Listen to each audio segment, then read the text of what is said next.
I am watching footage of a forest fire in the hills. It looks less like a campfire and more like a machine. I can see a fire so massive that it is building a thunderstorm directly above itself. I used to think this was just about things being too hot, but I was wrong about what is happening. Most of us learn the basics of fire in school, and we are told about the fire triangle. You need heat, fuel, and oxygen.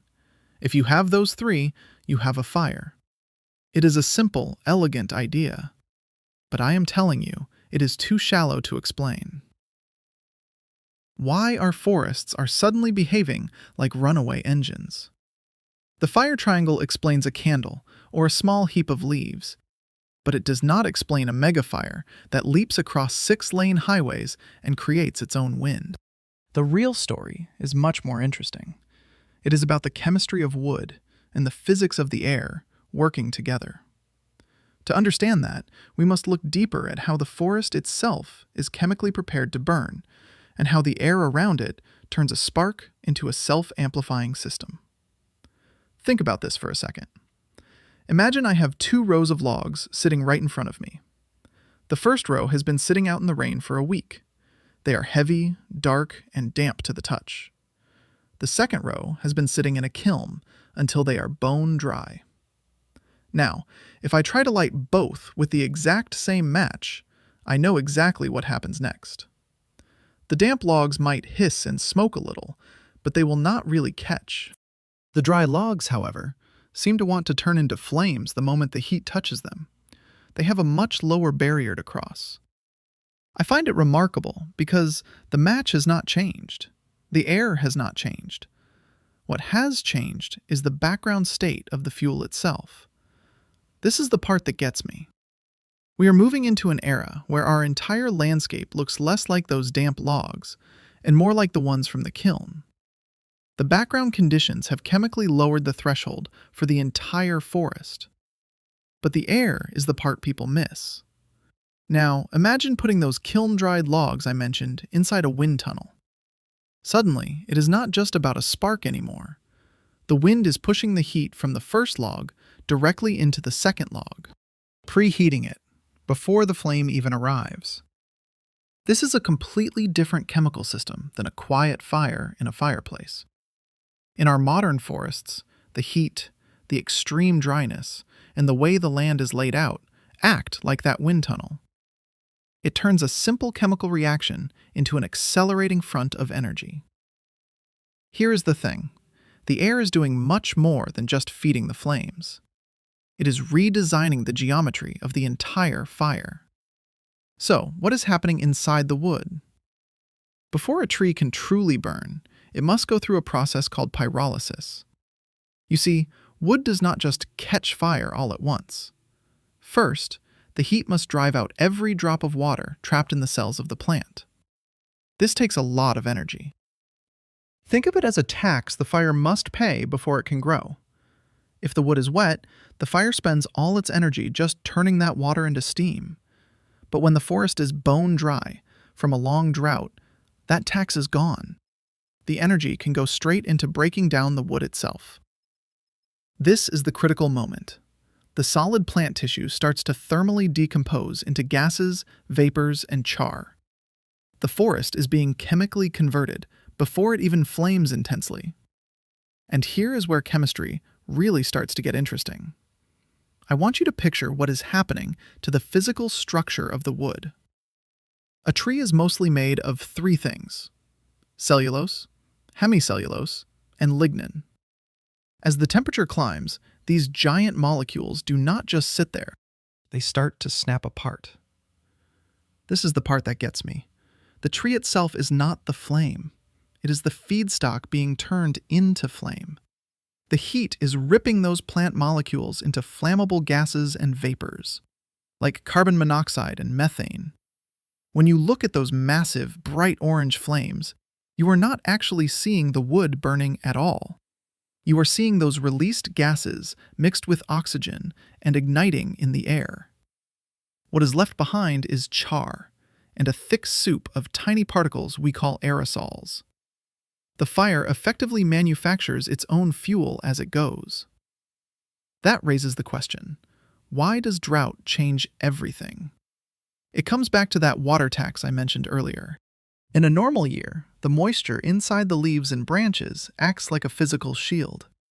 But when we have long heat waves and less rain, the vapor pressure deficit, which is just a way of saying how thirsty the air is, pulls the water right out of the plants. This is the part that gets me. As the fuel moisture falls, the flammability does not just go up a little, it can skyrocket.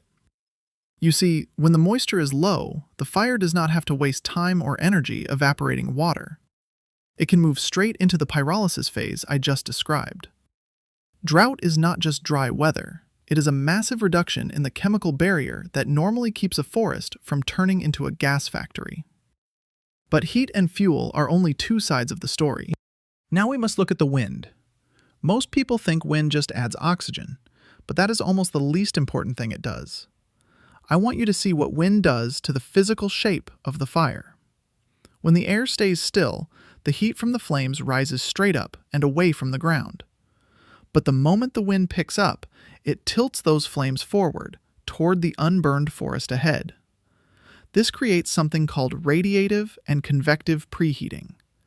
The fire is effectively using its own intense energy to cook the next line of trees, before the actual flame front even arrives. This heat drives out any remaining moisture and starts the pyrolysis process much earlier than it would otherwise. Wind also increases what we call turbulent mixing. It churns the fresh air and the flammable gases together, making the combustion much more efficient and much hotter. And then there is spotting. The wind picks up burning pieces of wood and bark, embers, and lofts them high into the sky, carrying them miles ahead of the main fire. When these embers land in dry fuel, they start brand new fires instantly. The wind is not just feeding the fire, it is redesigning the entire geometry of the combustion front and moving the energy faster than any human can react. This explains why some fires stay on the ground and others do not. You see, most of the time, a fire is just crawling along the forest floor. It burns through dry grass and fallen needles. We call that a surface fire. But when the heat is high enough and the fuel is dry, the fire starts to look for a way up. It uses what we call ladder fuels. These are the small shrubs and low branches that connect the ground to the tops of the trees. If those ladders are there, the fire climbs right into the canopy. This is the part that gets me. Once it becomes a crown fire, the rules change. Up there, the wind is much stronger. The branches are packed with energy. The fire stops being ground limited and starts racing through the treetops. It can move faster than anyone can run. It jumps from one tree to the next without ever touching the dirt again. But here's the thing. The fire does not just jump between branches. It can jump miles. As those crowns are consumed, the intense heat creates massive, swirling towers of air that lift burning chunks of bark and wood high into the sky. We call these embers. The wind catches them and carries them far ahead of the main fire line. I want you to picture that. A river or a 6-lane highway that should be a perfect barrier is suddenly meaningless. These burning pieces of the forest land in dry fuel on the other side and start brand new spot fires instantly. This is how a fire stays ahead of the people trying to stop it. It is no longer just a wall of flame. It is a system that is physically throwing pieces of itself into the future to clear its own path. Think about that. So how do we measure this power? I used to think we just looked at how much fuel was on the ground. Like a big pile of wood would automatically mean a bigger fire, but that is a myth. To really find the energy of a megafire, scientists use something called Byram's fireline intensity. Instead of a complex equation, think of it as a simple tally of 3 things. First, you have the heat energy waiting inside the wood. Next, you multiply that by the weight of the fuel the flame is eating as it passes by. And finally, you factor in how fast that fire front is moving forward. When the forest is dry and the wind is high, every one of those numbers jumps at the same time. It is not just a bigger fire, it is a massive, concentrated explosion of energy release. And this is where it gets truly strange. When that massive, concentrated explosion of energy happens, the fire stops being just something on the ground and starts to talk to the sky. I want you to picture a plume of heat and smoke so intense that it behaves like a volcanic eruption. This plume injects incredible amounts of heat and moisture high into the atmosphere. As that moisture cools and condenses, it forms what we call a pyrocumulus cloud, a fire cloud. In the most severe cases, it can grow into a pyrocumulonimbus, which is basically a giant thunderstorm generated entirely by the heat of the flames. Think about that. The fire is no longer just responding to the weather, it is literally creating its own weather system directly above itself. And here is the thing. Those clouds are more than just a visual spectacle.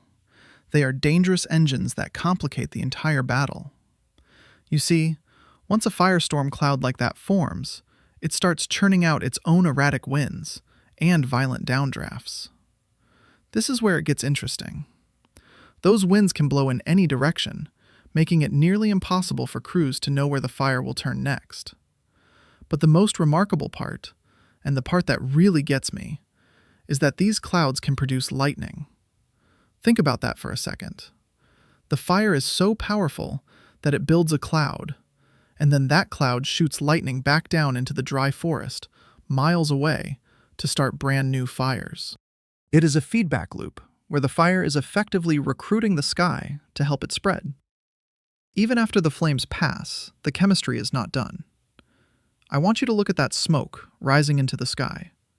It is not just ash and soot floating in the air. It is a massive, moving plume of chemicals that stays active long after the fire is gone. Think about that. Inside that gray cloud, there are nitrogen oxides, carbon monoxide, and what we call volatile organic compounds. As this chemical soup drifts across the landscape, it starts to react with sunlight. Here is what happens next.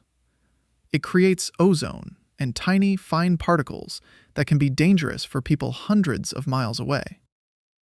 This is where the fire's chemical footprint stretches far beyond the forest. The trees might be charred, but their chemical ghost is still traveling and changing the air we breathe across entire continents. There is a reason why this all feels so different now. For a long time, fire was just a natural part of the background cycle, something that happened every few years, like a deep breath for the forest. But a fire historian named Stephen Pine has looked at the way the world is burning today, and he argues that we have entered a completely new era. He calls it the pyrocene. Think about that. He is not just talking about a few bad summers. He is saying we have moved into an entire age of fire. This is the part that gets me. It is the realization that we are not just seeing more flames. We are seeing a regime shift. Pine's work suggests that our history and physical chemistry are now locked together in a way that is changing the face of the Earth. But here's the twist. It is not just that the weather is getting hotter. Pine pointed out that for over 100 years, we have been trying to stop every single fire the moment it starts. This means the fuel I mentioned earlier, the deadwood, the leaves, the branches, has just been piling up in the forest instead of burning off naturally in small, manageable cycles. Combine that history with an atmosphere that is now much thirstier for water, and you have two powerful forces colliding. One provides a massive pile of fuel, and the other provides the extreme dryness needed to lower that chemical barrier to pyrolysis. Someone finally looked at the data and found that we are not just seeing more fire, we are seeing a shift in the background conditions that make megafires almost inevitable. This is the part that gets me. This is why the summer feels different now. It is a century-old history of land management colliding with a changing climate to turn our landscape into that wind tunnel I described earlier. Which brings me back to those logs. The reality is, the wet logs are gone. The wind tunnel has been switched on, and we are finally realizing that the forest did not just meet more flames. It became fundamentally easier to turn into fire. The chemistry has changed. The air has changed. And the result is a system that can outrun us. The forest has become the kind of fuel that does not merely burn, it runs.